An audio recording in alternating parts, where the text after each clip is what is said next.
You ready? Yeah.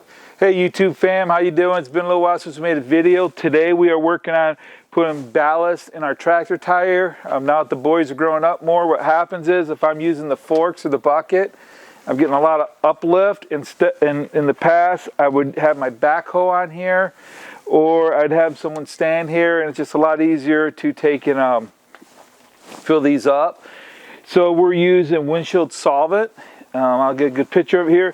Basically, the reason we're using solvent because it goes to -20. On the other side, we actually did some RV antifreeze because at the time we did that, it was cheaper to buy that. So what we have here is our bucket. We also use this to winterize our boat. So we put the spigot here. You don't have to. We've had this system work with just running your hose in here, putting a pump on it, and using the power washer as our pump. The Sun Joe has been pretty awesome. We've used gas power washers in the past too, but I do recommend if you're looking for a good electric power washer, by all means, Sun Joe will have some the description where to buy it in the link, so don't forget to subscribe also, please. So this will make it gravity fed instead of the siphon, which gives you a little more pressure. Then what we do is we run it through the power washer into the wand, and we have two setups here. So on this setup, sometimes we'll actually take this off, and it depends what power washer we're using. So, and we've made this adapter, we'll have that in there too. So it pretty much goes from the power washer wand directly to the garden hose threads.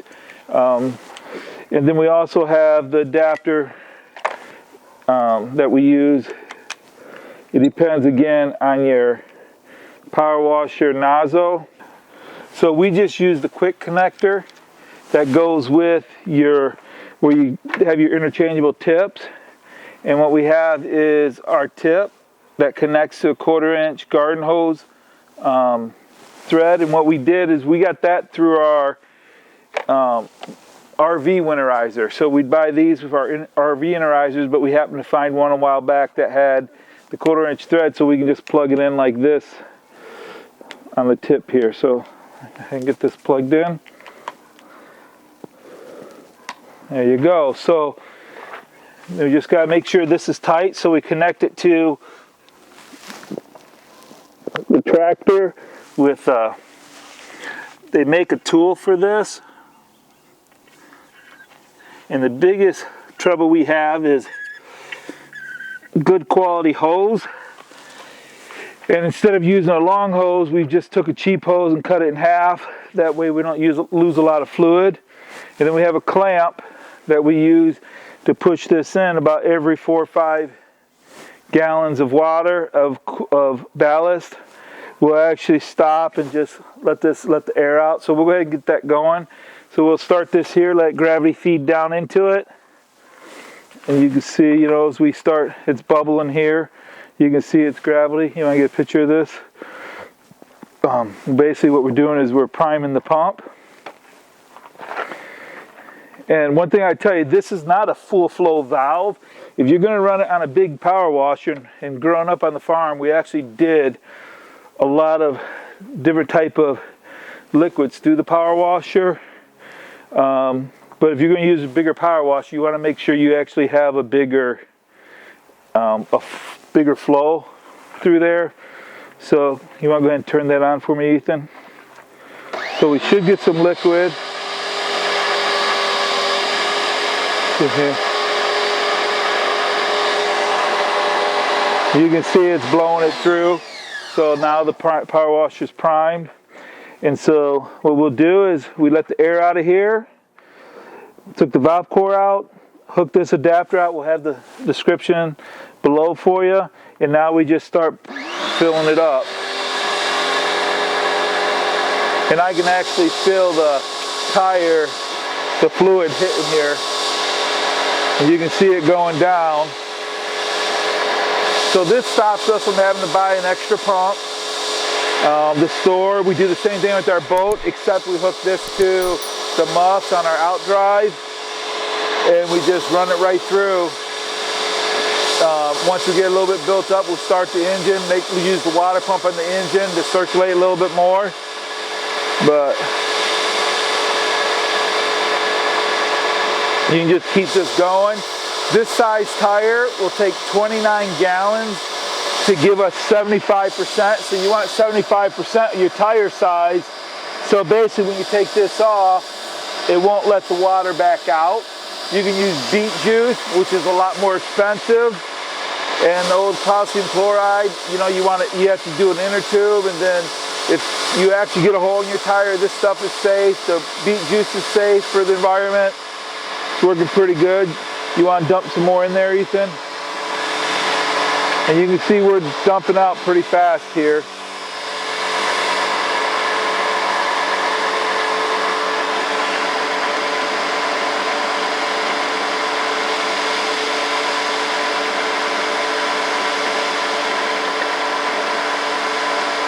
And I can still feel in the tire where it's pumping in.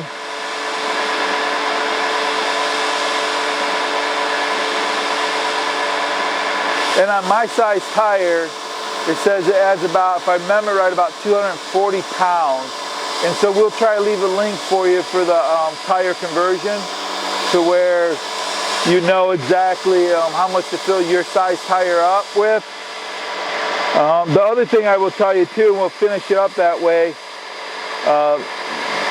what we normally do is we usually run the last gallon or two with water. That way we flush the system, unless we're trying to leave the power washer winterized for the winter. But usually we'll run water to get the antifreeze into the tire in the hose. I estimate a gallon, depends on your garden hose. So usually the last gallon or two is water. Okay, so I'll have him fill this up while we're doing this, and I just go like this with the clamp.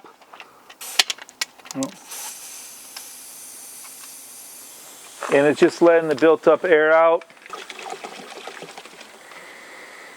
So it's gotten quite quiet, so we'll just go again, and so go ahead and pour another gallon in there.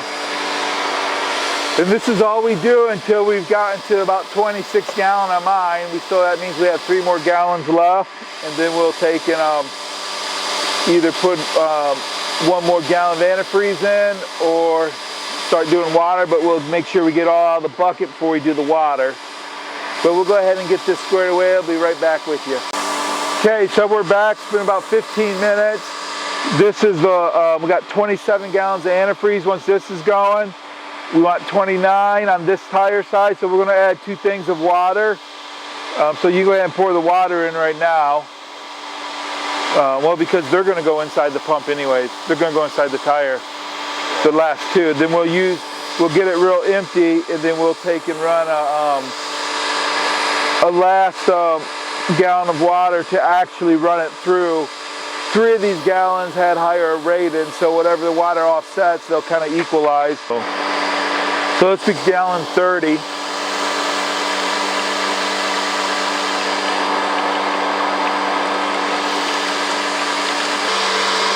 There you go, you can hear the pump. So I felt that change.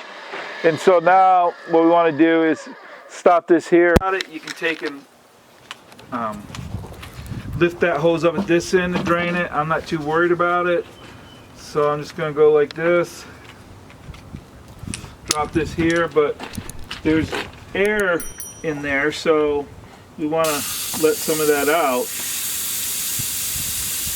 And it did work better by using the smaller clamp that we had last time. So it's about all it takes is just a half hour and time to get your materials here. We bought the materials at different times when they had it on sale because we weren't in a big hurry, but it was getting time when we needed it. So a clamp, the attachments, a small electric power washer. You could use several different types of pump. We just find that this is a lot better than storing another pump.